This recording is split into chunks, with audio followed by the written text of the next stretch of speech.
میں ایک پاکستانی جاسوس تھا۔ کہانی کی طرف بڑھنے سے پہلے آپ سے گزارش ہے کہ ہمارے چینل کو سبسکرائب کریں، ہماری اس ویڈیو کو لائک کریں، اور اگر آپ فیس بک پر ہمارے ساتھ ہیں ہمارے پیج کو لائک کریں اور اس ویڈیو کو دوستوں کے ساتھ شیئر کریں۔ تو چلیے چلتے ہیں آج کی کہانی کی طرف۔ کرنل کے جاتے ہی کچھ فوجی وہاں آ گئے اور دروازہ کھلتے ہی مجھ پر ٹوٹ پڑے۔ وہ مجھے بے دردی سے زد و کوب کرتے رہے، پھر قریباً نیم بے ہوش کرنے کے بعد گھسیٹتے ہوئے ایک میجر کے پاس لے گئے، جس کے اشارے پر مجھے پانی پلایا گیا تاکہ میرے اوسان بحال ہو جائیں۔ مجھے نارمل حالت میں دیکھ کر اس نے میری آنکھوں میں جھانکتے ہوئے بڑے خونخوار لہجے میں کہا، تمہارا تعلق کس ایجنسی سے ہے؟ میں نے ایسے اسے دیکھا جیسے مجھے اس کی بات کی سمجھ نہیں آ سکی۔ بکو، اس نے غصے سے دھاڑتے ہوئے کہا۔ مہاراج جی، میں نے وہی سرون سنگھ والی کہانی دہرا دی۔ اس کا غصہ آسمان پر جا پہنچا اور اس نے مجھے اپنے ہاتھ میں پکڑی بیت کی چھڑی سے جانوروں کی طرح پیٹنا شروع کر دیا۔ اس کار خیر میں باقی لوگ بھلا کس طرح پیچھے رہ سکتے تھے؟ وہ بھی حسب توفیق اپنے میجر کا ساتھ دے رہے تھے۔ قریباً 2 گھنٹے تک میں عذاب جھیلتا رہا۔ بالآخر انہوں نے مجھے دوبارہ اسی کوٹھڑی میں لا پھینکا۔ شام کے وقت مجھے ایک اور کرنل کے سامنے پیش کیا گیا۔ شاید وہ لوگ باری باری اپنی صلاحیتیں آزمانا چاہتے تھے۔ یہ ہندو کرنل سب کا استاد نکلا۔ مسٹر پرویز، مجھے افسوس ہے کہ ہائی کمان نے تمہارے بارے میں حکم دیا ہے کہ اگر تم سچ نہ بتاؤ تو تمہیں گولی مار دی جائے۔ میں تمہیں آدھا گھنٹہ سوچنے کا موقع دیتا ہوں، اس کے بعد ہمیں معذور سمجھنا۔ اتنا کہہ کر اس نے مجھے واپس لے جانے کا حکم دیا۔ واپسی پر میرے ساتھ ان کا سلوک خاصا خوشگوار تھا۔ سب سے پہلے میرے لیے چائے آ گئی اور آدھ گھنٹے کے بعد 3 میجر باری باری میری برین واشنگ کرتے رہے کہ مجھے سب کچھ سچ سچ بتا دینا چاہیے۔ آدمی زندہ ہو تو رہائی بھی کبھی نصیب ہو ہی جاتی ہے۔ جب آدھے گھنٹے تک میں ٹس سے مس نہ ہوا تو وہی کرنل آ گیا۔ ٹھیک ہے، اگر تم نے مرنے کا فیصلہ کر لیا ہے تو ہم کیا کر سکتے ہیں؟ ممکن ہے اس طرح تمہیں کوئی بڑا اعزاز مل جائے اور پھر تم لوگ شہید بھی تو ہو جاتے ہو۔ اس نے یہ ساری بات طنزیہ لہجے میں کہی تھی۔ پھر حکم ملا کہ اگر چاہوں تو مرنے سے پہلے عبادت بھی کر سکتا ہوں۔ انہوں نے مجھے باقاعدہ غسل کے لیے پانی مہیا کیا، پھر نماز پڑھنے کی مہلت بھی دی۔ اس اثناء میں مغرب کا وقت ہو چلا تھا۔ جیسے اندھیرا پھیلنا شروع ہوا، انہوں نے میری آنکھوں پر پٹی باندھ دی اور مجھے پہلے سے تیار ایک ٹرک میں بٹھا دیا۔ جب میں ٹرک میں سوار ہوا تو کسی نے آواز لگائی، باقی دونوں کو بھی لے آؤ۔ یہ فقرہ دانستہ مجھے سنانے کے لیے کہا جا رہا تھا۔ اپنی طرف سے دشمن نے چالاکی دکھانے میں کوئی کسر نہیں چھوڑی تھی اور بڑا شاندار ڈرامہ ترتیب دیا تھا۔ قدموں کی آہٹ گونجی جیسے میرے بعد کوئی اور بھی سوار ہوا ہو اور ٹرک چل پڑا۔ سپاہی جو میرے ساتھ جا رہے تھے مجھے بار بار یہی کہہ رہے تھے کہ کیوں اپنی جان کے دشمن ہو رہے ہو، اب بھی مان جاؤ، لیکن میں تن بتقدیر بیٹھا ان کی چالاکی پر دل ہی دل میں مسکراتا رہا۔ قریباً آدھ گھنٹے کے بعد ٹرک ایک جگہ ٹھہر گیا اور کسی نے آواز لگائی، بندوبست ہو گیا۔ آل رائٹ سر، جواب ملا۔ پھر کسی نے میرے قریب آ کر کہا، مسٹر پرویز، تمہیں آخری چانس دیا جا رہا ہے، یا تو اپنے جاسوس ہونے کا اقرار کر لو یا پھر۔ یہ ادھورا فقرہ جان بوجھ کر انگریزی میں کہا گیا تھا۔ میں خاموش رہا۔ نیچے سے کسی کی آواز آئی، نمبر 1 کو لاؤ۔ ٹرک سے کسی کے اٹھنے کی آواز آئی اور چند منٹ کے بعد ہی فائرنگ سنائی دی۔ پھر وہی آواز گونجی، نمبر 2 کو لاؤ۔ وہی عمل دہرایا گیا اور دوبارہ آواز گونجی، نمبر 3 کو لاؤ۔ اس کے ساتھ ہی 2 جوانوں نے میرے بازو دونوں طرف سے تھام لیے۔ میرا دل کہہ رہا تھا کہ یہ سب ڈرامہ بازی ہے، لیکن پھر بھی خوف کی ایک سرد لہر میری ریڑھ کی ہڈی میں دوڑ گئی۔ حلق خشک ہوتا جا رہا تھا اور حالت یہ تھی کہ کاٹو تو بدن میں لہو نہیں۔ ایک جگہ پہنچ کر وہ ٹھہر گئے اور مجھے کسی دیوار کے ساتھ کھڑا کر دیا گیا۔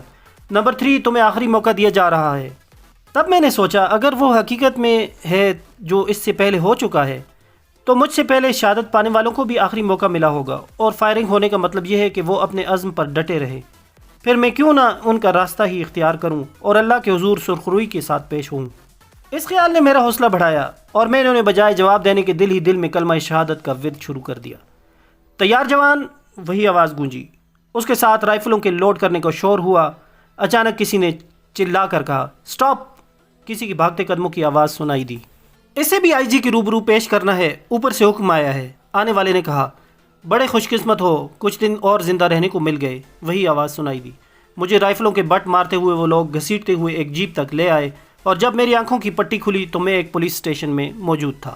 وہ پولیس کی روایتی حربے 3rd ڈگری اپنا رہے تھے، لیکن میری طرف سے انہیں وہی کہانی سننے کو مل رہی تھی جو میں پہلے بیان کر چکا تھا۔ قریباً 4 گھنٹے تک مغز ماری کرنے کے بعد بالآخر انہوں نے مجھے ادموا کر کے حوالات میں پھینک دیا۔ میرا پولیس ریمانڈ انہوں نے حاصل کر لیا تھا۔ صبح پولیس کے 4 سپاہی مجھے لے کر عازم امرتسر ہوئے، جہاں پنجاب کے بدنام ترین امرتسر انٹروگیشن سینٹر میں میری تفتیش ہونا قرار پائی۔ پولیس نے کمال مہربانی سے میری آنکھوں پر پٹی نہ باندھی، میری چادر بھی ابھی تک اتفاق سے میرے پاس موجود تھی، کسی کی نظر اس طرف نہیں گئی تھی، ورنہ انہوں نے تو مجھے میری جوتیوں تک سے محروم کر کے ایک ٹوٹی پھوٹی چپل پہنا دی تھی۔ میرے ساتھ 2 رائفل بردار سپاہی تھے، لیکن میں جانتا تھا کہ ان کی بندوقیں لوڈ نہیں رہتیں۔ سرحد یہاں سے قریباً 1.5 میل دور تھی۔ میں نے جان پر کھیلنے کا فیصلہ کر لیا اور فرار کا منصوبہ بنا لیا۔ انہوں نے ہتھکڑی میرے ایک ہاتھ میں پہنا دی۔ تھانے سے کچھ فاصلے پر کھیتوں کا سلسلہ تھا، جس کے بعد دیہاتی آبادی اور پھر سرحد۔ ہم لوگ تھانے کے نزدیک اس میدان کی طرف جا رہے تھے جہاں سے ہمیں امرتسر جانے کے لیے لاری حاصل کرنا تھی۔ یہاں صرف گنتی کے چند لوگ نظر آ رہے تھے۔ ایک سپاہی نے میری ہتھکڑی کا کنڈا لاپرواہی کے سے ہاتھ میں پکڑ رکھا تھا۔ جیسے ہی موقع ملا میں نے پورے زور سے جھٹکا مارا اور ہتھکڑی اس کے ہاتھوں سے نکل گئی۔ چند سیکنڈ کے بعد تو وہ سب ہکے بکے رہ گئے۔ میں دیوانوار کھیتوں کی طرف بھاگ نکلا۔ بھاگو پکڑو کا شور مچاتے ہوئے پولیس والے میرے تعاقب میں تھے۔ بدقسمتی سے کھیتوں کے نزدیک کچھ نہنگ سکھ کھڑے تھے۔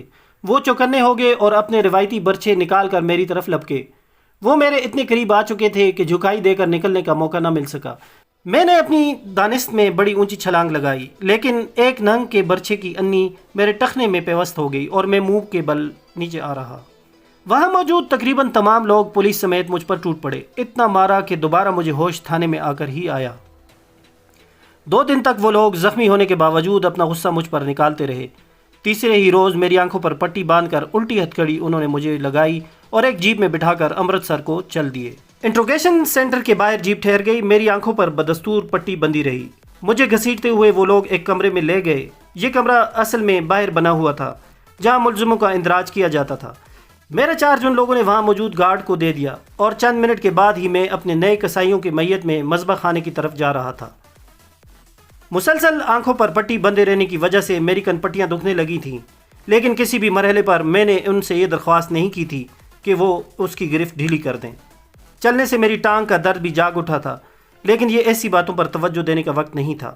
میری آنکھوں پر پٹی ایک بڑے ہال کمرے میں لے جا کر کھولی گئی۔ پہلے تو یوں لگا جیسے میں اندھا ہو گیا ہوں، لیکن جلد ہی بینائی بحال ہو گئی۔ میرے سامنے ایک ایس پی، 2 انسپکٹر اور 3-4 سپاہی کھڑے تھے۔ وہ مجھے کھا جانے والی نظروں سے گھور رہے تھے۔ کی نا ہے تیرا؟ سکھ ایس پی نے پوچھا۔ سردار جی پرویز، میں نے پرسکون لہجے میں جواب دیا۔ بولتے کس طرح ہو اوئے؟ ایک انسپکٹر نے مجھے گھورتے ہوئے کہا۔ ایس پی مجھے گالیاں بکنے لگا۔ شاید یہ کوئی سگنل تھا، کیونکہ دوسرے ہی لمحے میری ٹانگ کھینچ کر مجھے منہ کے بل زمین پر گرا دیا گیا۔ اس کے ساتھ ہی ایک کمبل مجھ پر آن پڑا۔ یہ کمبل خاصا بھاری تھا۔ کمبل کے نیچے دبتے ہی مجھ پر لاٹھیاں برسنے لگیں۔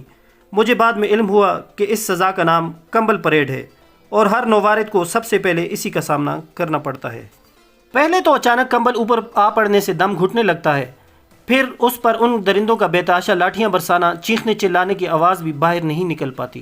قریباً 3-4 منٹ تک ان کی مشق ستم جاری رہی، اور جب میں مار کھاتے کھاتے ادموا ہو گیا تو وہ مجھے ڈنڈا ڈولی کرتے ایک اور دروازے سے گزار کر دوسرے احاطے میں لے گئے، جہاں ایک قطار میں بہت سی کوٹھریاں بنی ہوئی تھیں۔ مجھے تن بدن کا ہوش نہیں تھا۔ ایک کوٹھری کے سامنے وہ آ کر ٹھہر گئے۔ ان میں سے ایک نے کوٹھری کا تالا کھولا اور میرے منہ پر زوردار تھپڑ رسید کرتے ہوئے مجھے اندر دھکیل دیا۔ اب بھاگ کر دکھانا، اس نے تالا لگاتے ہوئے مجھے گالیاں دیتے ہوئے کہا۔ ان کے دفع ہونے کے قریباً 10-15 منٹ بعد 2 اور کسائی نمودار ہوئے۔ ان میں سے ایک نے ہاتھ میں بڑا سا ڈول پکڑ رکھا تھا، جبکہ دوسرے نے اپنے سر پر ایک بڑی سی چنگیر میں روٹیاں اٹھائی ہوئی تھیں۔ اوئے مسلے، روٹی لے لے۔ یہاں کی شاید یہ روایت تھی کہ وہ لوگ پرماتما کا ذکر بھی گالی کے بغیر نہیں کرتے تھے۔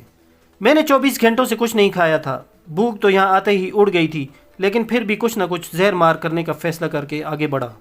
چنگیر والے نے 2 پھل کے سلاخوں میں سے پھیلے ہاتھوں پر پھینک دیے اور آگے بڑھ گیا۔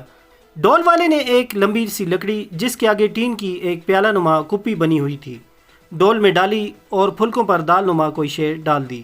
ابھی میں وہیں بیٹھا تھا کہ اچانک اس نے سلاخوں کے اندر ہی سے وہ ڈنڈا سا میرے سر پر دے مارا۔ سالہ نخرے کر دائے، کہتے ہوئے وہ آگے بڑھ گیا۔ اس اچانک حملے سے روٹی میرے ہاتھ سے نیچے جا گری۔ میرا خون کھول اٹھا۔ جی چاہا کہ کسی طرح باہر نکلوں اور اس کا ٹینٹوا دبا دوں، لیکن خون کے گھونٹ پی کر رہ گیا کہ یہاں سوائے صبر و تحمل کے اور چارہ ہی نہیں تھا۔ کوٹھری کے ایک کونے میں بچھے ہوئے ایک میلے کچیلے کمبل پر جا بیٹھا۔ جسم پھوڑے کی طرح دکھنے لگا تھا۔ حیرانی تو مجھے اس بات کی تھی کہ میری ہڈیاں کیسے سلامت رہ گئیں۔ ابھی وہاں بیٹھے چند منٹ ہی گزرے تھے جب اچانک جیسے میں لرز اٹھا۔ ایسی دردناک چیخ تھی وہ، یوں محسوس ہو رہا تھا جیسے کسی کو ذبح کیا جا رہا ہو۔ ہائے اوئے، نہ مارو نہ مارو، اور اسی نوعیت کے دوسرے فکرے جو چیخوں اور کراہوں میں ڈھلتے اور سننے والوں کی ریڑھ کی ہڈی میں خوف کی ایک سرد لہر دوڑا رہے تھے۔ اس کا مطلب واضح تھا، میری نفسیاتی اذیت کا بھی آغاز ہو چکا تھا۔ ایسی آوازیں جان بوجھ کر نئے آنے والوں تک پہنچائی جاتی ہیں تاکہ وہ مسلسل ذہنی کرب میں مبتلا رہیں۔ تھوڑی دیر گزری تو ایک اور شخص پلاسٹک کے ایک جگ میں پانی لے کر آ گیا۔ اس نے سلاخوں کے اندر سے پانی ایک دھار کی شکل میں پھینکا اور میں نے جانوروں کی طرح اوک میں پانی پیا۔ ابھی اسے گئے چند منٹ ہی گزرے تھے کہ ایک حوالدار اس طرف آ نکلا۔ اوئے تو نے روٹی کیوں نہیں کھائی؟ اس نے بھی گالیوں کا ورد شروع کر دیا۔ مجھے بعد میں علم ہوا کہ روٹی نہ کھانے والے کو جیل اور تھانے میں زبردستی روٹی کھلائی جاتی ہے، اس لیے کہ دوران تفتیش جگراتا نامی سزا سے بچنے کے لیے لوگ روٹی کھانا چھوڑ دیتے تھے اور جیل میں ہڑتال کرنے کے لیے یہ نسخہ آزمایا جاتا تھا۔ گالیاں بکتا ہوا وہ دفع ہو گیا، لیکن یاجوج ماجوج میرے سر پر آ مسلط ہوئے۔ روٹی فرش پر دیکھ کر وہ سب باجماعت ہو کر گالیاں بکنے لگے اور مجھے گھسیٹتے ہوئے باہر نکال لیا۔ اس کے ساتھ ہی میرے جسم پر قیامت ٹوٹنے لگی۔ وہ وحشیوں کی طرح دیوانہ وار مجھے مارنے لگے۔ پھر حکم ملا کہ زمین سے روٹی اٹھا کر کھاؤں اور زمین پر گری دال کو زبان سے چاٹوں۔ وہ لوگ انسانیت کی پست ترین سطح پر اتر آئے تھے۔ میں نے اس سے انکار کر دیا، جس کے ساتھ ہی مجھ پر تشدد ہونے لگا اور بے ہوش کرنے کے بعد انہوں نے مجھے کوٹھڑی میں پھینک کر تالا لگا دیا۔ تمام تر قیامتیں مجھ پر باقاعدہ تفتیش سے پہلے ٹوٹ رہی تھیں اور باقاعدہ تفتیش کا مرحلہ ابھی باقی تھا۔ شام تک میں بے ہوش رہا۔ شام کے بعد ایک ڈاکٹر نے میرا معائنہ کیا۔ ابھی نہیں مرتا کہہ کر اس نے زوردار ٹھوکر مجھے رسید کی اور چلا گیا۔ وہ قیامت کی رات تھی۔ مسلسل مار کھاتے میرا انگ انگ ٹوٹنے لگا۔ یوں محسوس ہوتا جیسے کسی نے جسم کی تمام ہڈیاں ٹکڑے ٹکڑے کر دی ہیں۔ رات کو اوپر اوڑھنے کے لیے کمبل دے دیا گیا، جسے میں نے فوراً ہی اتار کر ایک طرف پھینک دیا۔ اس میں سے عجیب و غریب کیڑے برآمد ہو کر میرے جسم میں سوئیاں سی چبھونے لگے تھے۔ وہ ساری رات آنکھوں میں کٹ گئی، کیونکہ رات کو عام طور سے تفتیش کی جاتی تھی اور سامنے بنی بیرک کے اوپر خاص طور سے تفتیشی سیل بنائے گئے تھے۔ ساری رات مار کھا کر فریاد کرنے والوں کی آہیں اور کراہیں میرے ذہن پر ہتھوڑے برساتی رہیں، اور طلوع فجر کے قریب ابھی آنکھ لگی ہی تھی کہ کوٹھڑی کے سلاخوں والے دروازے پر لگنے والی ضربات نے مجھے جگا دیا۔ تو ویورز، یہ تھی ہماری آج کی کہانی۔ امید ہے آپ کو پسند آئی ہوگی۔ ہمارے چینل کو سبسکرائب کریں، ہماری اس ویڈیو کو لائک کریں اور اپنے دوستوں میں شیئر کریں۔